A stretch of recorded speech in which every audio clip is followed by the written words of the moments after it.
What's in the box? What's in the box? Oh, what's in the box?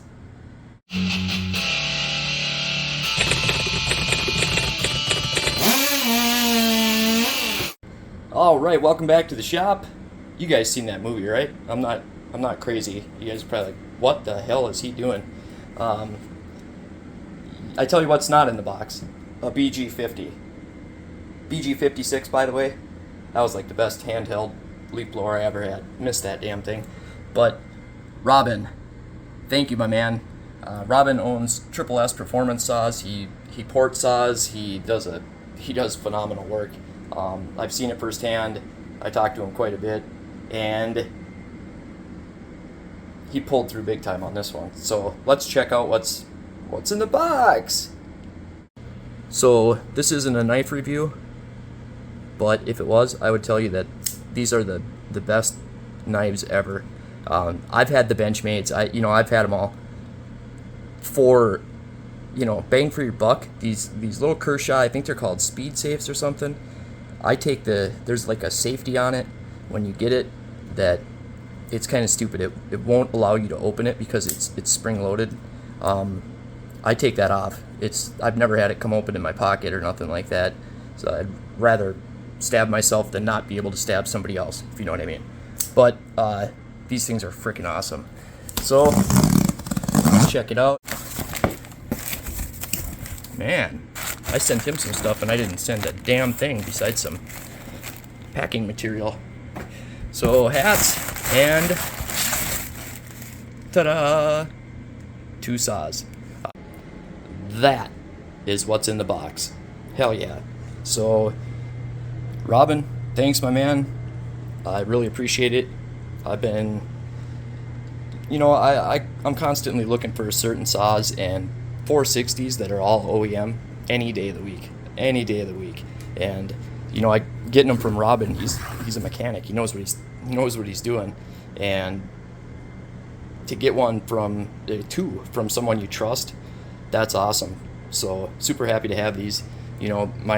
My Nitrous saw up here, the first successful one, that's a 460. So I got a really good build plan for these, and these are going to be for sale. I got the 461 I'm working on. I was going to sell that too, and I said I was not going to take pre-orders or whatever, but somebody contacted me, had to have it, made me an offer I couldn't refuse, so that one is sold. The green 84, that one's again sold before I could even advertise it, but these ones, I promise you, I am waiting until they're done, and then I'm going to sell them. And hopefully you'll have some happy customers with some empty pockets. So they'll be fully restored and all that stuff. But this one is super nice. He said one of them was definitely nicer than the other. And they might have been like kind of Frankenstein together. Because you can see the tank looks like it's off a older saw, or man, that crankcase is in good shape. Jesus. And they are all OEM. I'm gonna, you know what?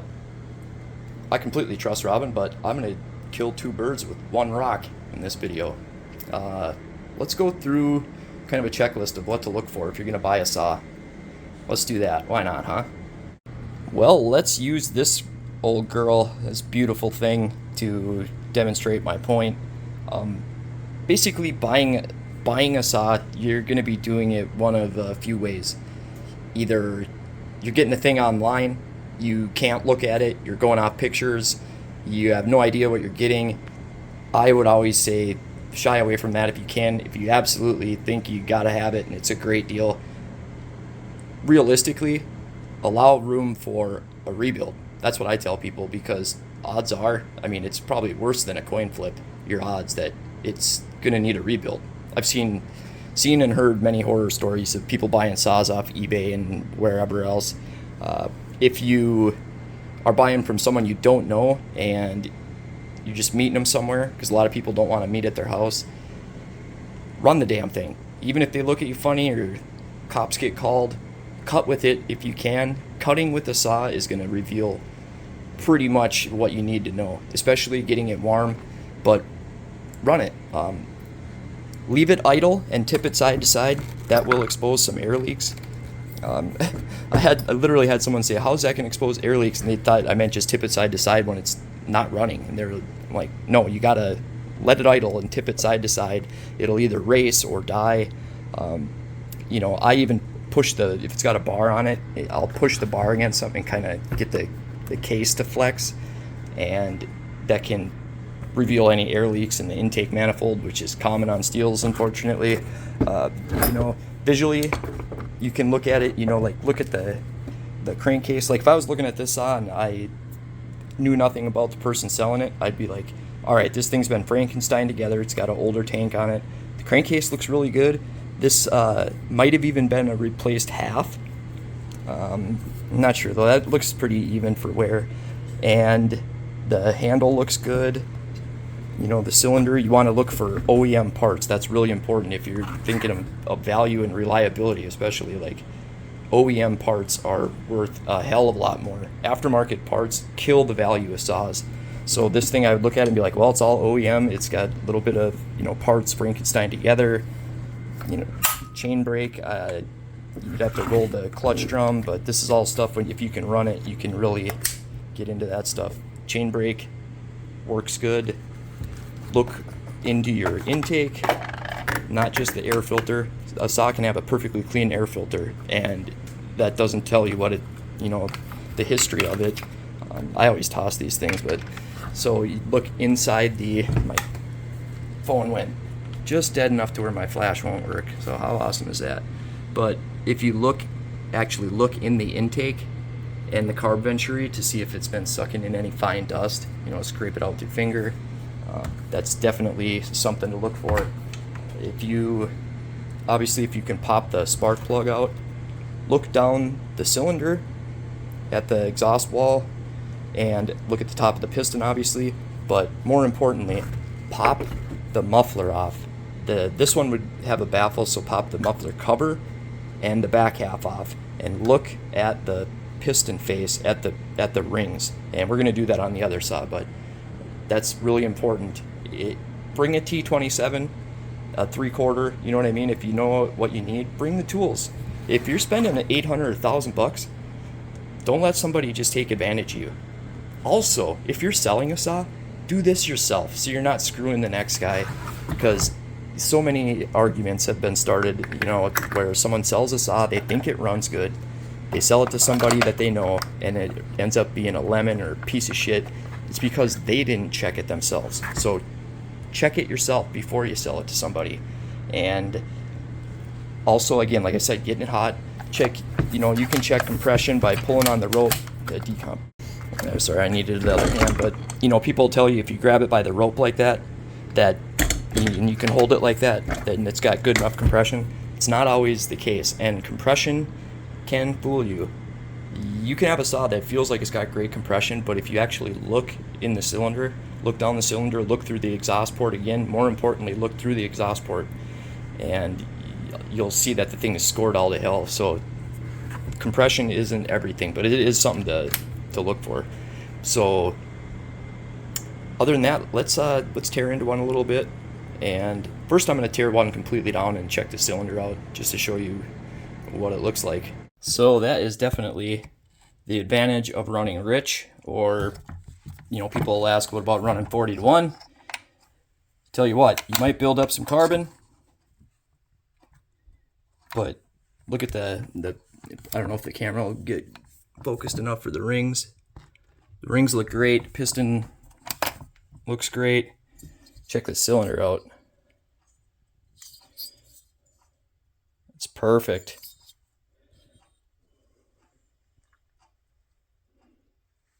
I mean, that thing is as good as it gets. Again, some carbon buildup in the combustion chamber, squish band, but tell you what, that is a hell of a nice cylinder. Good as it gets. Now, I'll show you a quicker way to check everything on this saw. If you are able to tear it apart a little bit, or if, you know, even if you're going to sell something and you want to check it out before you just drop it on the next guy. We already checked the compression, but you can take a compression test. I don't need to do that on camera, but if you have a compression tester, you know how to use it. But I was just going to show a few things, like sometimes the compression isn't everything. It can throw you off, so there's a few things that you want to do physically look at the saw. This one I'm taking the recoil off just because I want to see what coil it has in it. And sweet, that's what I wanted to see. So popping the muffler off and physically looking at the piston, you can also see the intake side of the cylinder. That's going to tell you a lot, because sometimes if you look down the cylinder might not look bad, but when you look through the exhaust port, you'll see that the piston and rings are just chewed to hell. So there's a lot of things that, you know, just because you see one thing that's good doesn't always mean that the rest of it is good. So the other one had a, no, that one did have a baffle in the muffler. Never mind. I thought one of these had a 044 muffler on it, which wouldn't have that baffle.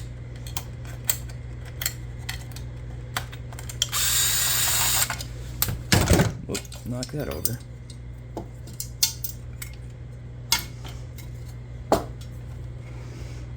Oh, awesome. See, so then you could look through the exhaust port, and this one looks beautiful. I'm going to knock this shit off here. So, and then you're going to want to, if you're looking in here with a flashlight, I can't really see what you guys are looking at. The decomp down. So you run the piston up and down, so you can see the intake side of the cylinder. If the saw had a lot of debris ingestion, you should be able to see that on the intake side. But that piston, rings more importantly, this is the area of the piston that you want to really pay attention to. Looks really good. You should be able to see the top of the piston, but obviously it's easier to see that if you pop the plug out.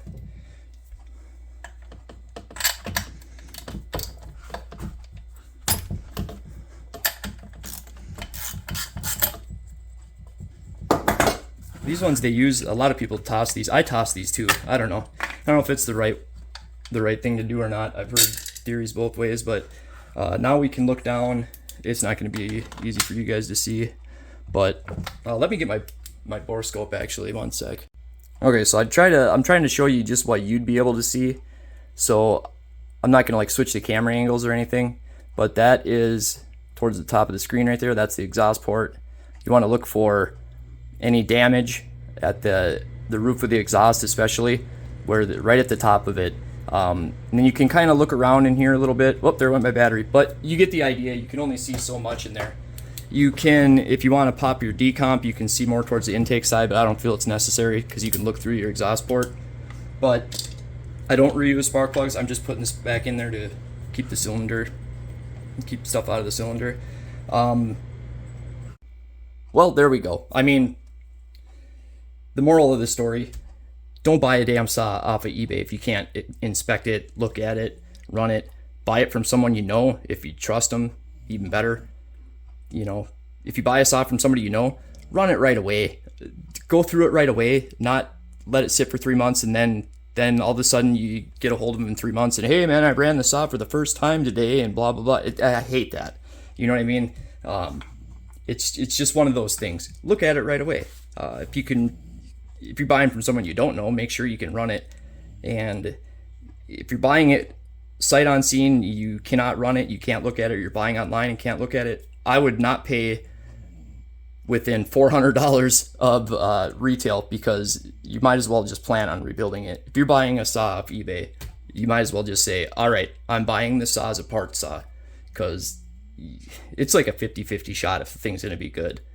One of my buddies bought a 200T that looked amazing. The guy had pictures on the outside and everything. When he got it, I went through it for him, and dude, literally somebody pressure washed the hell out of it. It was in good shape. It was shot. The cooling fins were so packed with crap that it basically, the cylinder was shot in it from excessive heat, and it scored the cylinder. And on the outside, the guy must have armor-alled the thing. It did look pretty nice, but the saw was absolutely trashed. So just be careful. Hope that helps. See you next time. Stay rowdy. Get the hell out of my shop. I got stuff to do. See you guys.